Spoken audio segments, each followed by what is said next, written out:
You may think that I'm talking foolish. You've heard that I'm wild and I'm free. You may wonder how I can promise you now this love that I feel for you always will be. But you're not just time that I'm killing. I'm no longer one of those guys. As sure as I live, oh, this love that I give is gonna be yours until the day that I die. Oh baby, I'm gonna love you forever, forever and ever, amen. As grandparents to Connor and Hannah, I just want to let you all know that God's got to be there all the time. My husband and I met, Gary and I met when we were 15. God definitely put us together. We both knew it in our hearts. Please, Lord, bless this couple. Keep them together forever. In Jesus' name. Congratulations, Hannah and Connor. Oh my gosh, we're so excited. We are so excited to have somebody new in the family. Absolutely. And all we really want to wish you most is to say congratulations, but really remember that our advice to you is every single day is a gift. Every day is a gift. Just love each other and enjoy life. And don't forget how fun, Connor, don't forget how fun Hannah is. She's a lot of fun. I'm telling you, she's been fun from the moment she was born. Tell that one story, Lisa. That was the best one. Hannah, I mean, she's the life of the party. You can dare her to do anything. Oh, yeah. And one day it was a family vacation, Lake of the Ozarks, had a little minnow, and I said, Hannah, will you swallow this? I remember. And she goes, oh, sure. I thought she was going to fake it, but look, and there it goes. All the way down. All night long. She goes, I feel that in my stomach. I feel it. She did. And she's always so funny. I mean, makes us all laugh no matter what. She is funny. So that's the Hannah that's joining the Cooper family. Yes, and welcome Connor To our family. We love you both. Love you. Congratulations to y'all. We love you. I just got to tell you that this, to me, you're embarking on one of the greatest adventures of your life. Always cherish one another. Make sure you stay interested in the things she wants to do. Hannah, stay interested in, and vice versa. Always remember to stay close. And communicate. Always. And Connor, just do whatever she wants. Yeah. I've known Hannah for 10 years now. When Connor came into the picture, it just was the most incredible thing because I've truly, in my life, never met two people that are more compatible for each other. And like they just balance each other out so well. They're like a great example of God literally creating two people for one another. And it's just been the coolest thing to watch over the past 5 years now. And I mean, they're freaking hilarious. So just like being able to be even just their friend has really just showed me so much about honestly finding your soulmate, because that's what they are. They were like literally made for each other. And I can't wait for them to be married and to watch them have babies and their life together, because it's going to be amazing. Hey, old bub. I am so very proud that you have found somebody that you absolutely love. And I'm so very proud of Hannah that she's able to put up with you. I just have a little bit of advice when it comes to newlyweds. Just remember that no fight is worth breaking up over or having any troubles or fights or anything like that. It's just going to be one of those things comes in and goes right back out. And always have a tremendous amount of patience with each other. Your love will conquer everything as long as you stay together as a team. We're so very proud of you. We're so very happy for you. We do love you so much. You know, we just can't wait to see what life holds for you. Hey, Connor and Hannah. I'm so excited that you guys are getting married, that Hannah gets to be in our family forever. And I just had a couple of thoughts to share about you guys transitioning from dating to being married and then eventually one day having kids. I know for us, there's a lot of maturing that happens and a lot of figuring things out as you go. If you keep it a constant, it's going to make all of it so much easier. It's just keeping Christ as your foundation and not only praying for each other, but praying with each other in every situation. Love you guys. Hi, Han. Hey, Con. So I can't really give you the best relationship advice because I'm not really in one. Just wanted to say, when you guys in 10 years or whatever, anything's possible. So if you guys want to travel the world and be crazy, anything, you guys are so amazing apart that together you can absolutely do anything in the world. Love you both. And yeah, I'm not going to cry. So there we go. Hannah and Connor, congratulations. I'm happy you guys met each other, and I know you'll have a long, healthy, happy life together. Growing up, I always told Hannah, you know what, you're the complete package. And at the time, I didn't really think that she knew what that meant. But in my heart, I knew what it meant. Hannah's funny, she's beautiful, she's smart, she's a go-getter. And I always wanted her to find someone that appreciated all those wonderful qualities about her and let her be who she is. And in that, I think that Connor was the perfect match for her. And I appreciate that, and I thank you, Connor, every day. So happy life together, and we're looking so forward to the rest of our lives with you both. Hey, Connor and Hannah, just want to tell you how much I love you both, and so thankful that you found each other. And I couldn't ask for a better match for Connor. You're like two peas in a pod. And I just want you to know that through thick and thin, through good times and bad, when you get mad, if you just keep God first and you just love each other unconditionally, you guys will be great. And I love you both. I'm so happy to have a new daughter. When it comes to Connor and Hannah, I can tell you my first remembrance of Connor telling me about Hannah was that he met a girl in college and she called him Connor. Us being from Atlanta, that's a little Midwestern, kind of Chicago-like for us. So that was cute, and he liked that. And once we met Hannah, we really fell in love with her. And when it came to the right young lady to be part of his life, Hannah is the perfect match. Connor is the most competitive of all my kids, and the one that's used to winning the most. Most of his siblings don't even want to play him in any games. But Hannah has overcome that. She regularly beats Connor at his own game. For me, that's a nice little chuckle inside as a dad.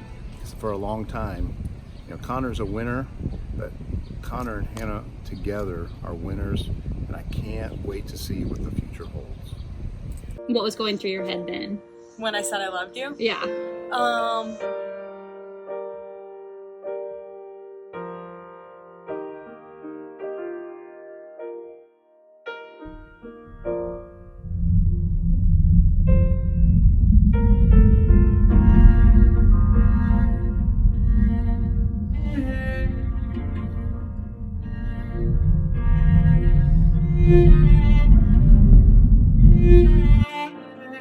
My biggest pet peeve about Connor Cooper is probably the fact that when I'm talking to him, he always is looking at his phone and having technology around him.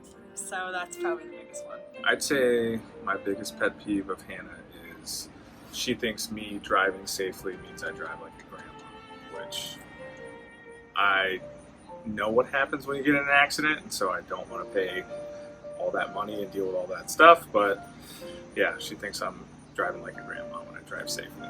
I knew that Connor was going to be the one for me one night.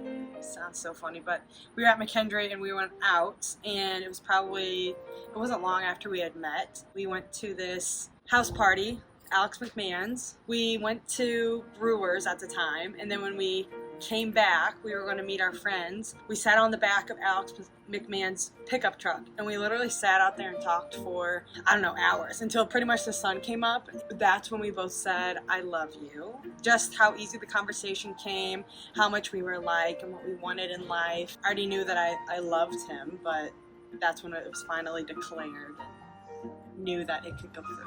When Hannah and I were first dating, it was the end of the spring semester of our freshman year.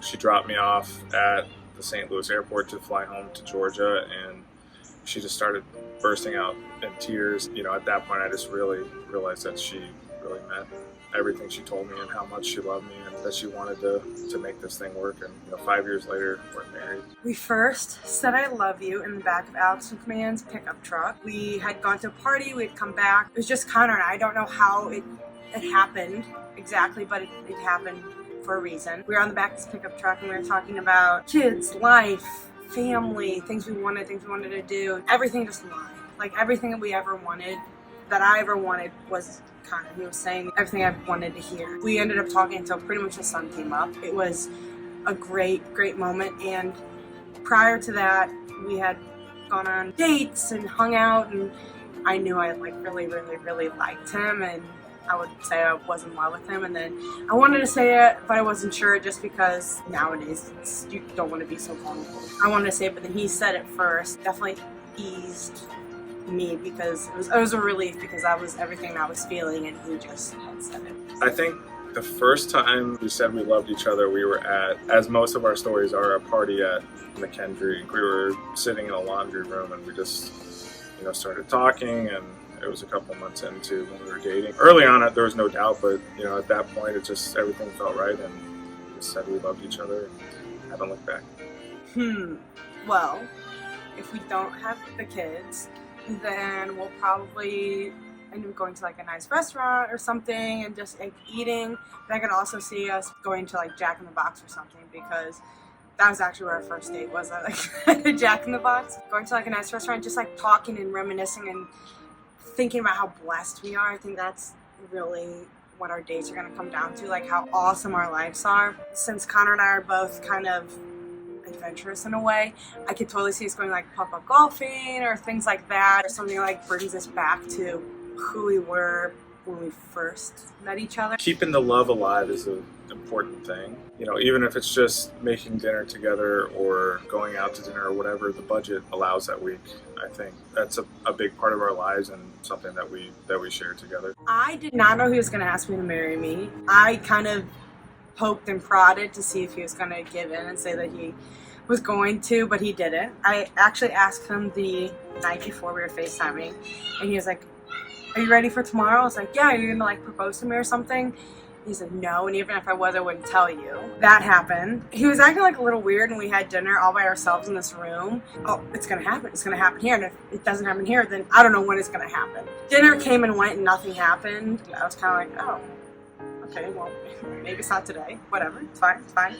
And then he asked me if like, "Oh, you want to go for a walk?" Because we were going to go to a Blues game later. And I was like, "Oh, yeah, it's a little cold outside." It was like the middle of February, or beginning of February. So I was like, "Sure, we'll go on a walk." We went to a walk, and that's what happened. So he totally took me by surprise. I definitely didn't know that he was going to propose to me. He kept it a secret, even though I poked and prodded, tried to get it out, to pull off a great surprise. When I proposed to Hannah, the first thing I did that morning was I called the restaurant that we were going to have dinner at that night. It was a Italian restaurant right by the Arch, downtown St. Louis. I checked with them to see if they could do something special for us, or if they do anything for people that are proposing right after they have a meal there. They coordinated it so the flowers would be waiting for us at the table, and they actually closed their dining room most nights, but they made an exception, and we were the only ones there that night. We had a beautiful dinner, and I think Hannah thought I was going to propose at dinner, but dinner came and went. It was great, and it was a really nice anniversary dinner. It was our anniversary, and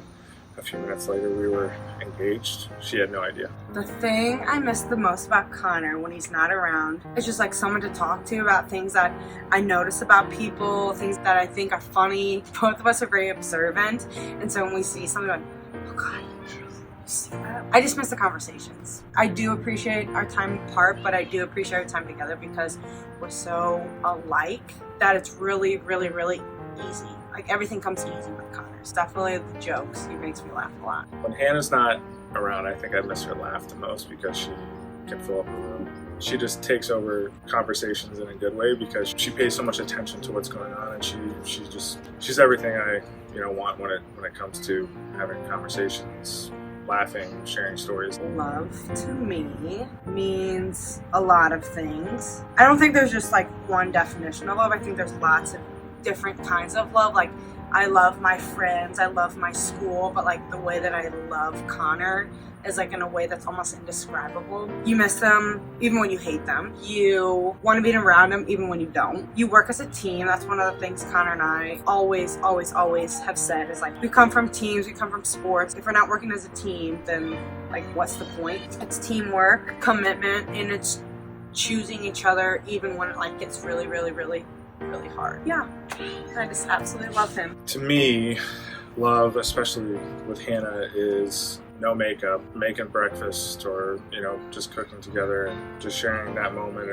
and playing a song, or doing a favor for Hannah, or she does one for me. You can quantify it or describe it or define it in a lot of ways, but it's really that personal connection that matters most. We both love kids. Lots of sports in our family. I just want everything to be happy. That's the thing.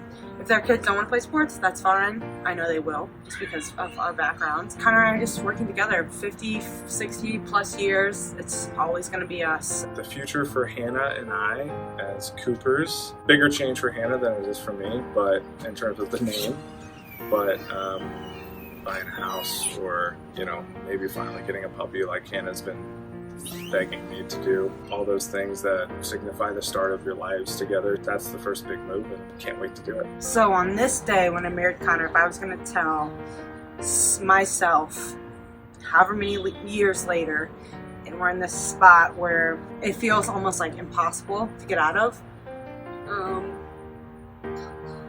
gonna cry. I think you made a choice, and for better or for worse, that person is someone that you're going to love, and that you've chosen to love, and has made you so happy in life that they're totally, absolutely worth every struggle. Just be patient, ask God for guidance or help or whatever, and that ultimately there's a reason that Connor's in your life, and there's things that are going to happen, and you're just going to have to work together. And it may not feel feasible now, but just talk to God, talk to yourself, talk to your family, and just realize that it's meant to be, that you have to be patient, you have to be supportive and loving. Whatever the situation is, it's going to make you stronger and better in the long run.